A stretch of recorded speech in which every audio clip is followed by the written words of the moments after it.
eso que llaman fenómeno Milei, es tener posiciones extremistas en todo. Admirar el judaísmo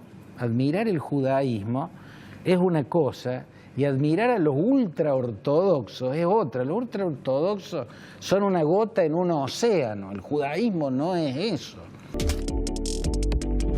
Una cosa es admirar Israel o defender Israel, y otra cosa es admirar a Netanyahu. Milei admira a Netanyahu, no a Israel. No quiero dejar de consultarte sobre el fenómeno Milei y el fenómeno de cómo lo analizan los medios de comunicación y cosas similares que tiene algunos rasgos mesiánicos como los que vos le describías a Trump. Yo creo que, yo más que ver un fenómeno Milei, veo un fenómeno que se da a nivel global, del cual Milei es parte, ¿no? Es una de las señales de ese fenómeno que está escalando en el mundo. Ese fenómeno lo puedo describir como una ola ultraconservadora. Lo que tienen en común Donald Trump con Javier Milei no es el pensamiento liberal. Trump no es liberal.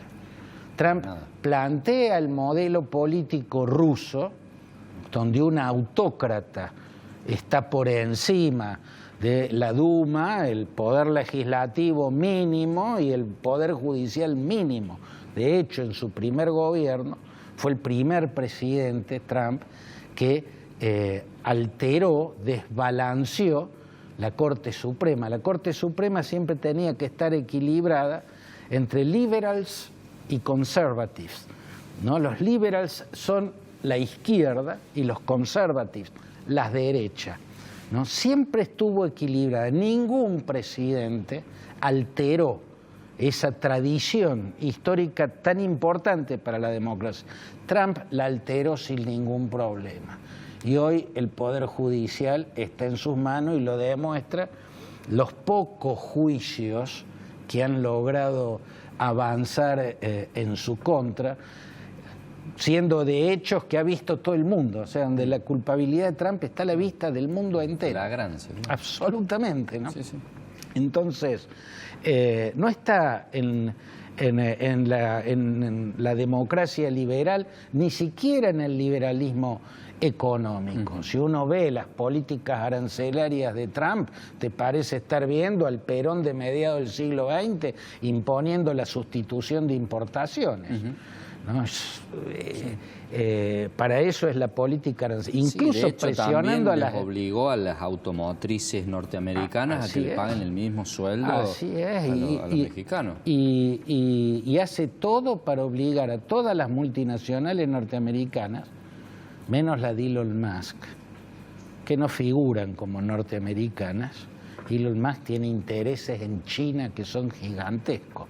Por eso, lógico, la parte que no le creo a Trump es la guerra comercial con China. De hecho, está montando la fábrica más grande de Tesla en China. En China, sí. Para hacer el Tesla Model 2. Entonces, es muy raro que el segundo hombre fuerte de este gobierno sea un hombre que tiene un vínculo económico gigantesco con China. Yo lo veo más como una carta de Trump de negociación y de búsqueda de acuerdos con China, de acercamientos y no de choques.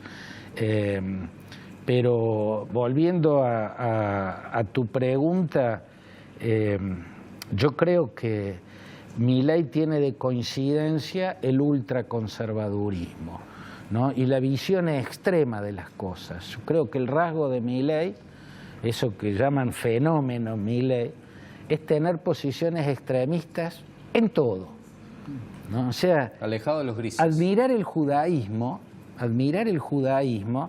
es una cosa, y admirar a los ultraortodoxos es otra. Los ultraortodoxos son una gota en un océano, el judaísmo no es eso. Una cosa es admirar Israel o defender Israel, y otra cosa es admirar a Netanyahu. Milei admira a Netanyahu, no a Israel.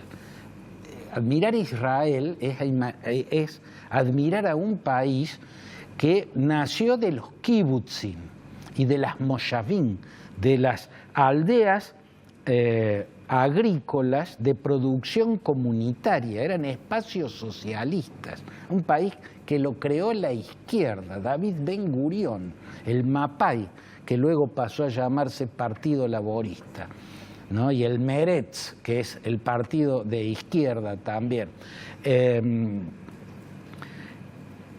Admirar al Rebbe de Lubavitch y a los ultraortodoxos no es admirar el judaísmo no es los ultraortodoxos, son una porción ínfima en el mundo de la cultura judía, que vaya, si es admirable, pero no es eso lo que admira Milei.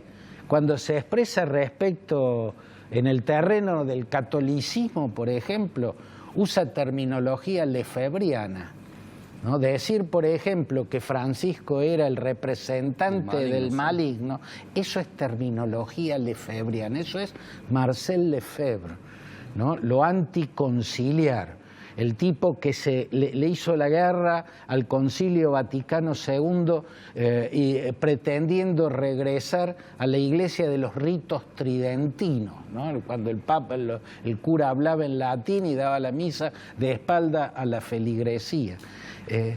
Admirar a Lefebvre no es adherir al catolicismo, es admirar a un sector extremo. Yo creo que él es extremo en todas las cosas. Ese es su rasgo, el extremista, el extremismo. Hay un momento de la historia donde eso puede tener una utilidad.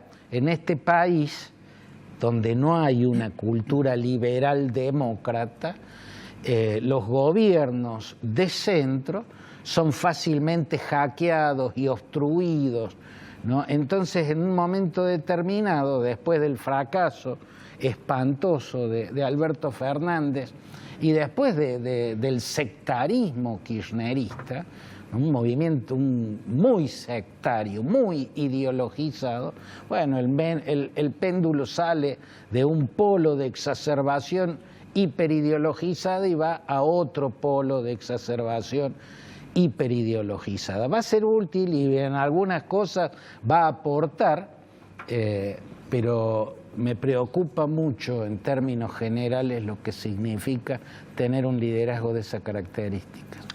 Claudio, te agradecemos por haber venido a nuestro programa y por este recorrido por todos lados que nos hiciste. Como siempre, es un gusto recibirte. Bueno, ha sido un gusto para mí. Te agradezco mucho la invitación. Que nos has hecho un hueco en tu agenda porque venís muy a full. Complicado. Sí. Un placer recibirte. El placer es mío. Nosotros hacemos una breve pausa y ya volvemos.